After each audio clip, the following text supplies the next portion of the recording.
एक ही जिले में उद्धव और शिंदे की हुई रैलियां। उद्धव ने शिंदे को कहा गद्दार तो शिंदे ने भी किया पलटवार। उद्धव ठाकरे के चलते शिवसेना हुई कमजोर, शिंदे का बड़ा आरोप। महाराष्ट्र का रत्नागिरी शिवसेना की राजनीति का केंद्र बन गया है। एक ही महीने में यहां उद्धव ठाकरे और एकनाथ शिंदे ने रैलियां की। पहले उद्धव ठाकरे की रैली हुई तो उसके जवाब में एकनाथ शिंदे ने रैली की। कोशिश पार्टी के संगठन पर कब्जे को लेकर चल रही है। पार्टी चुनाव निशान की लड़ाई एकनाथ शिंदे के हक में गई। उन्हें पार्टी का नाम और निशान मिल चुका है। वैसे उद्धव ठाकरे ने चुनाव आयोग के फैसले को सुप्रीम कोर्ट में चुनौती दी है।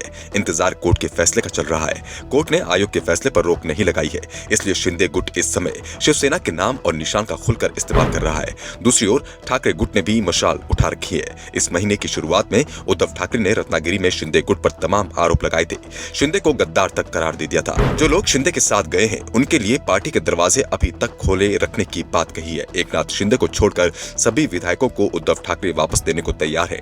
विधायकों को वापस लाने के प्रयास भी चल रहे हैं। दूसरी ओर एकनाथ शिंदे भी उद्धव को जवाब दे रहे हैं। उद्धव ने जिस मंच से सवाल किए थे उससे शिंदे ने जवाब भी दिए। उद्धव ने शिंदे को गद्दार बताया तो शिंदे को शिवसेना बचाने वाले नेताओं का सरदार बता रहे हैं। शिंदे खुद को गद्दार की जगह खुददार बता रहे हैं। खुद को बाला साहिब की विरासत का सच्चा उत्तराधिकारी बता रहे हैं। शिंदे जिन्होंने उद्धव ठाकरे के खिलाफ तख्ता पलटकर पिछले साल शिवसेना को विभाजित कर दिया था। शिंदे जिनकी बगावत के चलते ठाकरे के नेतृत्व वाली एमवीएस सरकार गिर गई थी। शिंदे जिन्होंने शिवसेना को उद्धव ठाकरे से छीन लिया था और अब वो उद्धव पर सीधा निशाना साध रहे हैं। शिंदे ने उद्धव पर आरोप लगाते हुए कहा कि जीवन में उन्होंने ऐसा नेता नहीं देखा जो अपनी ही पार्टी को समाप्त करने के लिए दूसरे दलों से सहयोग लेता हो, जो अपने ही लोगों के राजनीतिक करियर को नष्ट करने की कोशिश करता हो। शिंदे ने सवाल उठाया कि मनसे प्रमुख राज ठाकरे से शिवसेना को क्यों छोड़ा, पूर्व सीएम नारायण राणे को शिवसेना क्यों छोड़नी पड़ी। इन लोगों ने बहुत पहले शिवसेना छोड़ी थी और शिवसेना उद्धव ठाकरे के चलते छोड़ी थी। ऐसे में पार्टी कैसे आगे बढ़ेगी। शिंदे ने कहा कि मैं और मेरे साथ की शिवसेना गद्दार नहीं है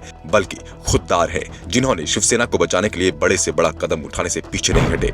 उद्धव ठाकरे को हमें देशद्रोही कहने का अधिकार नहीं है। उद्धव ने कहा कि शिवसेना को मजबूत करने के लिए गजानन कीर्तिकर, रामदास कदम जैसे वरिष्ठ नेताओं ने बाला साहिब के साथ कंधे से कंधा मिलाकर काम किया था, लेकिन आज ये लोग कहां हैं? शिवसेना में ही हैं, लेकिन उद्धव उन्हें गद्दार कहते हैं। शिंदे ने कहा संयम बरतने की एक सीमा होती है। मैं घर बैठे आदेश देने वाला मुख्यमंत्री नहीं हूं, लेकिन मैं फील्ड में जाने में विश्वास करता हूं।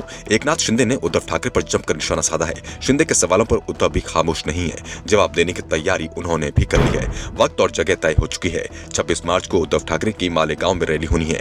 रैली की तैयारियां तेज हो चुकी हैं। उद्धव ठाकरे के करीबी नेताओं ने मालेगांव में डेरा डाल रखा है। साफ है शिंदे ने जो भी आरोप लगाए हैं उद्धव सभी का जवाब देंगे। साथ ही शिंदे को घेरने की कोशिश भी करेंगे। उद्धव ठाकरे अपनी रैली में भावनात्मक कार्ड भी खेल रहे हैं और इसी के चलते बीजेपी और शिंदे गुट बैकफुट पर दिख रहा है। उद्धव के आरोपों पर सिर्फ सफाई दी जा रही है। बीजेपी नेताओं की ओर से तो इसके संकेत भी दिए जा रहे हैं कि वो उद्धव से गठबंधन को भी तैयार है, क्योंकि उद्धव की बढ़ती ताकत से शिंदे और बीजेपी दोनों ही हिले हैं।